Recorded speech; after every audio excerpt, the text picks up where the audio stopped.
Well, first off, I want to say thank you very much to Howard for the invitation and to the Templeton Foundation for sponsoring this great event.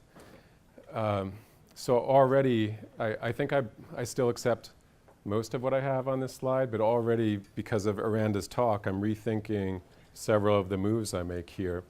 So it's already been very fruitful to me. So let me just say by way of background, so I suppose I'm the the philosopher on the program, and you would think that because philosophy is literally the love of wisdom, that philosophers have been kind of obsessed by the concept. But in fact, that's not true at all, especially if you looked at the last 200 years or so. It's been off the radar screen of philosophy. Certainly in epistemology, which I do, whereas before wisdom was one of the greatest epistemic goods, people rarely talk about it anymore.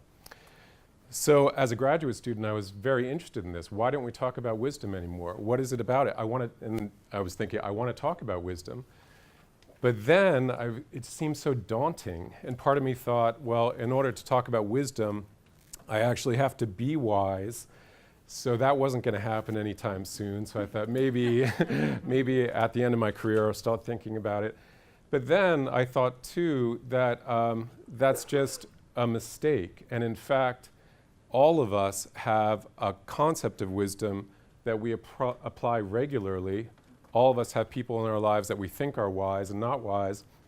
And we can study, or as it were, the way we apply that concept and try to get some insight into what might constitute wisdom. So I think in my own life, so that's my grandfather, Robert Traynor. He came over from Ireland when he was very young, had my mother, one of 8 children, was a steam fitter his whole life. And just the epitome of wisdom from my point of view. That's Flannery O'Connor, the great Southern writer, who, if you've read her stories, they're kind of bizarre. But if you've read her letters, they're just so full of insight and humor that the wisdom just falls off the page. And this is my lovely wife, Rachel, who I just think, again, just naturally, I think of her as wise. My just sense that she's wise just continues to grow. So there are people in all of our lives that we could think of in those terms.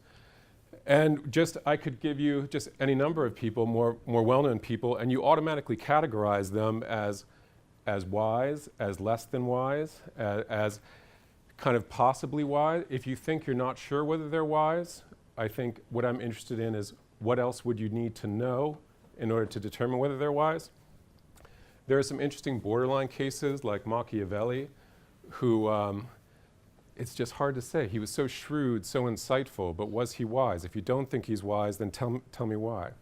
Steve Jobs, such a genius. If you don't think he's wise, then where does he fall exactly? Okay, so when I'm talking about wisdom, let's just go with this distinction. What I'm trying to get at what it means to be wise overall or as a person. So I take it that someone could be a wise mechanic, but not wise in general, or a wise baseball manager, or a wise gardener, but not wise in general. So I'm trying to get at this property of being wise overall and how we classify people as wise overall. And my hypothesis, my proposal, is that we take someone to be wise if we think that they know how to live well, and that one person is wiser than another to the extent that they have more of this knowledge. Now, I think in turn that this kind of knowledge, so it's going to sound very intellectualist to begin with, that wisdom is a kind of knowledge, but I think we can kind of nuance that as we go along. And I think we can also break down what it means to have knowledge of how to live well. So as follows. I'll go through these different conditions serially, but let me just motivate the general idea. So let's say we think someone knows how to garden well, or to be a good gardener. Plausibly, we could break down that knowledge of how to garden well into, an intimate knowledge of plants, how much sun they need, what kind of water they need, when to trim them back, when to prune them. So knowledge of how to garden well can be broken down in these constituent elements of knowledge. Similarly, knowledge of how to manage a baseball team well, how to be a good baseball manager, can be arguably broken down into constituent bits of knowledge. And my proposal to you is that knowing how to live well can be broken down to these three constituent bits of knowledge. That what the wise person knows when he or she knows how to live well is what's good or important for well-being.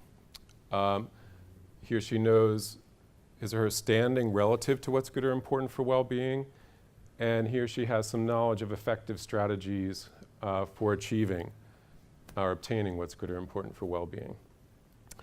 And what I'm going to argue, at least, is that these conditions are all individually necessary, and I think it's an open question whether they're, as philosophers would say, jointly sufficient. Like if you have these three conditions, whether you're wise or whether we need to add something else. Okay. So knowledge of what's good or important for well-being. It's tricky, actually, when you're describing wisdom to come up with, as we've seen, to come up with exemplars which everyone would endorse. I find it actually helpful to think of people who almost everyone would agree to fall short of wisdom, to think of people who aren't wise, and then to try to diagnose why they fall short of wisdom. And because it would be, I don't know, let's not pick on anyone, in particular real people, it's often even helpful to think of just fictional people, fictional characters who might fall short of wisdom. So at least one person that I think clearly falls short of wisdom, if you know the story, The Death of Ivan Ilyich by Tolstoy, and with respect to this condition of what's good or important for well-being, I think one of the clear reasons why Ivan Ilyich, if you know the story, falls short of wisdom is because his sense of what's good or important for well-being is so skewed. So throughout the story, throughout his life, Ivan Ilyich thought that the most important things were to get the right furniture in his house, to impress his bourgeois friends, or to occupy his time with as much pleasurable diversions, cards, and so on as possible. And his relationship with his wife or with his children was far down on the list. So I think what's partly involved in knowing what's good or important for well-being is in particular knowing what things are more or less important for well-being. And if Ivan Ilyich said the most important thing is impressing my friends with my furniture or occupying my time with pleasurable diversions, and his family was down here, that shows, I think, a lack of wisdom. For Lord of the Ring nerds, this is Sauron, not Sauron, always confusing. And if you remember from the movie, so he actually was one of the wise along with Gandalf, but he turned and in a striking passage from the book, Gandalf goes and says, let's join forces basically against Sauron, and he says, you fool, Gandalf. We should join together and work towards, he says, things like power and order and knowledge. So if you think that Sauron is a figure who lacks wisdom, it's because you think that he improperly takes certain things to be more important than others, say power or order. You know, nature gets devastated, innocent lives are lost, but he takes that to be less important. And I think that's one of the things that we gain from experience, a knowledge of how to order those things, which are more or less important. Okay, so let me say I've used this notion of what's so good or important for well-being. I think your natural question might be, what do you mean by well-being? And I think this is where we might get a distinction between what we could call a partially articulated account of well-being and a fully articulated account of well-being.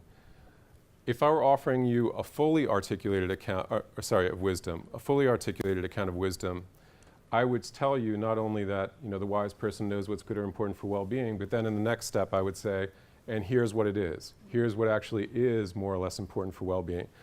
I think that's clearly the daunting part about when it comes to wisdom. Clearly what the wise people in front of you would know would be how to order these things, but that's the hard part. But still, as scholars, we could think that's actually what's driving our judgments. And here's a comparison with, so some of you might know Susan Wolf at North Carolina. She has an account of what makes for a meaningful life. And what Wolf argues is that a meaningful life is one that is actively and at least somewhat successfully engaged with a project of positive value. Now, she offers a fascinating account of what makes for a meaningful life, but I would argue that Wolf's account is just a formal account, or as it were, a partially articulated account, because she doesn't tell you what it is that accounts for, what it is that makes certain projects have positive value. Her claim is just that if you're judging certain lives to be meaningful and others not, what this is tracking is the idea that you think they're pursuing projects of positive value.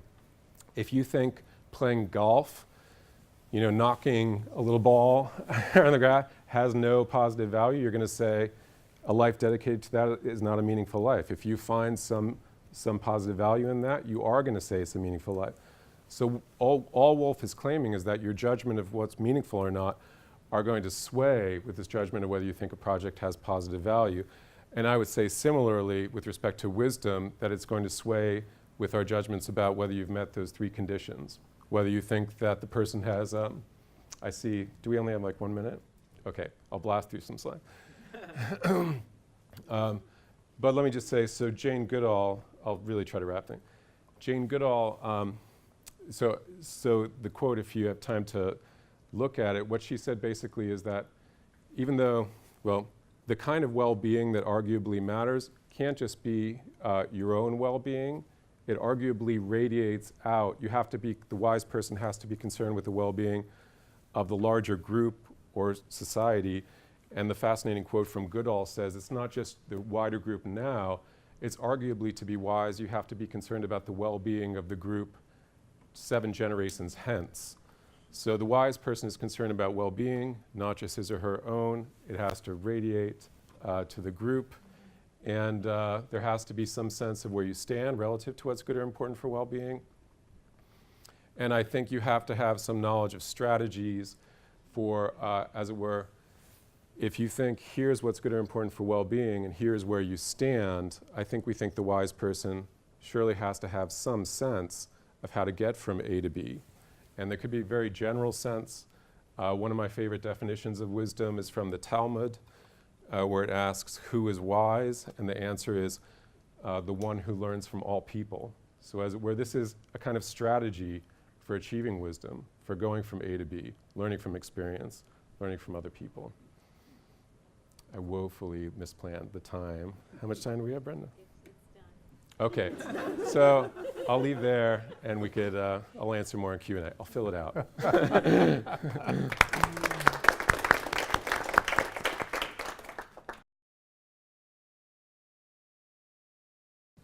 So I was curious, is this on? Yeah, I was curious that you began this with saying this was a characterization of overall wisdom, when these 3 criteria seem to all require a certain kind of knowledge that's very context dependent.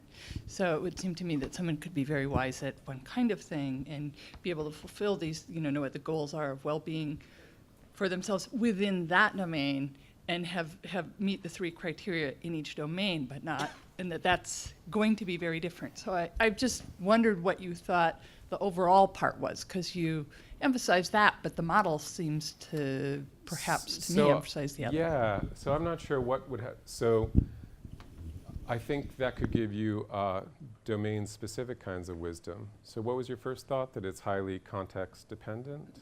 Or That each one of those criteria require knowledge of the domain. Right. Knowledge of my current state relative to that domain. Right. And particular knowledge about the strategy to get from the current state to the goal state. And that each of those is highly dependent on specific information about the knowledge of the domains. Sure. So actually, I think this would fit well with the model. So imagine the domain of being a wise gardener. So to be a wise gardener, you would have to know what's good in that domain, what flourishing looks like. You have to know, how far away you are from that goal. Then you have to have some strategies for achieving the goal. So I think that's in line with what you're saying, that would be quite context dependent with gardening or with baseball managing or with anything else. I would add the further more provocative claim that it's actually that we get that model of how to be wise in the domains because we first had a sense of what made for a wise person in general, and then, as it were, we applied it to the domain. But I don't have an argument for that. Yeah. Thank you for really nice talk. The one question is, whether knowledge itself is wisdom or it is a more prerequisite to wisdom in a way, because having knowledge is not enough. Ultimately, it should lead to wise behavior. There are examples of people who had all kinds of knowledge, but they didn't really act on it when Yes. it was demanded. So what is wisdom is really wise behavior. Right. Could I? Can I just add to this? Because Yeah. I honestly, I wanted to exactly say the same thing. Right. I mean, I love everything, except what bothers me is this, that the last thing, knowledge of strategies, Yes. shouldn't be enough, right? It's the realization and enactment of the strategies, right? Okay. Great questions. Could I just, to illustrate the idea I have in mind, there was this one quote from Kierkegaard, which I was dying to show you, which I didn't get to. Could I just read this quote? And because it's a lovely quote. Okay. There's an objection. So Kierkegaard is talking about this in the context of Christianity, but he makes a distinction which I think is exactly relevant to your questions. So let me just read it. He talks about to understand, but I think we could substitute to know, and then I'll address what you said. So he says, to understand and to understand, are these then two different things? Certainly. A person stands there and says the right thing, and so has understood it or known it. And then when he acts, he does the wrong thing, and so shows that he has not understood it. When one sees someone protesting complete understanding of how Christ went about in the form of a lowly servant, poor, despised, mocked, and as the scriptures say, spitted upon, when I see that same person taking so many pains to seek refuge in the place where in worldliness it's good to be, setting himself up as securely as possible, when I see him so anxiously awaiting, as if his life depended on it, every unfavorable breath of wind from right or left, so blissful, so utterly blissful, so jubilant, yes, to round it off, so jubilant that he even emotionally thanks God for it, for being honored and respected by everyone, everywhere. Then I have often said to myself, Socrates, Socrates, how could it be possible for this person to have understood what he claims to have understood? Okay, there's a lot of fascinating stuff that goes on there, and I think it opens up moves. So one thing I could say is that just like Kierkegaard could be right, you could be a Christian and say, I know that the most important thing is to dedicate my life to Christ, to be as poor as possible, not to care about my reputation, and then you walk out of church and all you care about is your reputation.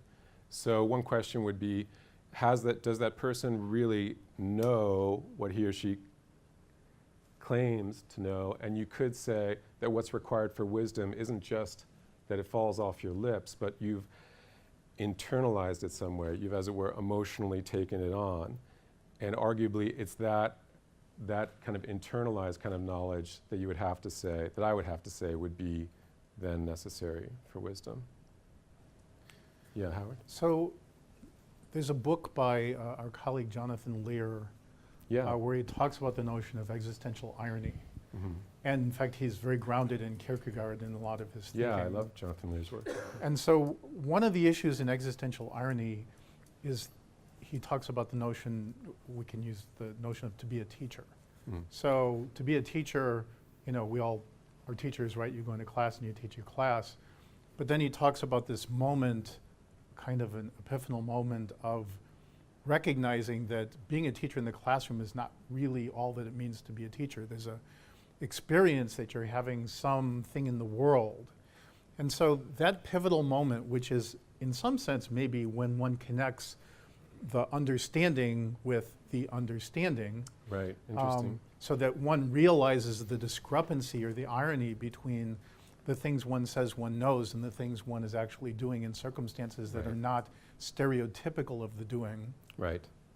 That existential irony may be critical to some aspects of wisdom.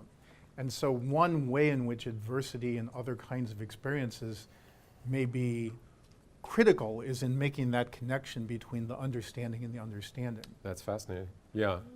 So the move from, as it were, the rote saying of something to the internalization of it. I still think then we can usually talk of knowledge, but it gets distracting because people would have your questions like, you could just rotely know certain things and be very out of your depth. Yes. Aranda? So, could you go back to the Three conditions. Yeah, the 3 conditions. The condition about where you stand with regards to Right. What's good or important for well-being. Exactly. Right. So, if there's a disconnect between my belief about where I stand with regards to well-being and where I actually am from sort of some bird's eye view, Yes. and I still go about my life, and I Yes. still then hit a point where I believe I've Yes. met the goal and I'm happy, Yes. and I believe I have well-being. Yes. Do I have well-being and do I have wisdom? No. No. And that's where, so it was interesting when Bob Sternberg, when you were talking about what did you call it? The internal concept or the, the concept that's kind of implicit, I think you said. So philosophers are just so happy to say that here's one thing, here's your implicit, say, concept of knowledge or wisdom, and here's the way you apply that concept, and you could be radically mistaken about what. So knowledge is an easy one. I get, for hundreds of years, people would have said, obviously we know that the Earth is at the center of the universe. Now, even by their own lights, I could go back to them and say, well, what does it take to know? And if you think there's a truth condition on knowledge, listen, you thought you knew, but you didn't really know. But still, as philosophers, we could say, okay, so what did they think it took to know in the first place? Focus on that. That's just the traditional philosophical project of conceptual analysis. And I would say similarly, tell me why you think these various people are wise or not wise. Let's focus on that. Could you then be mistaken in the application of that concept? Could you then say Hitler was wise? Could one of Sauermann's lackeys say that Sauermann was wise? Yes, yes, yes, all day long. People can be mistaken in their application of their concept. But the project, I think a very worthy project, especially when we're talking about getting common definitions and common measures, is what do we think we're talking about even when we misapply it? And I think this project of conceptual analysis could be helpful there.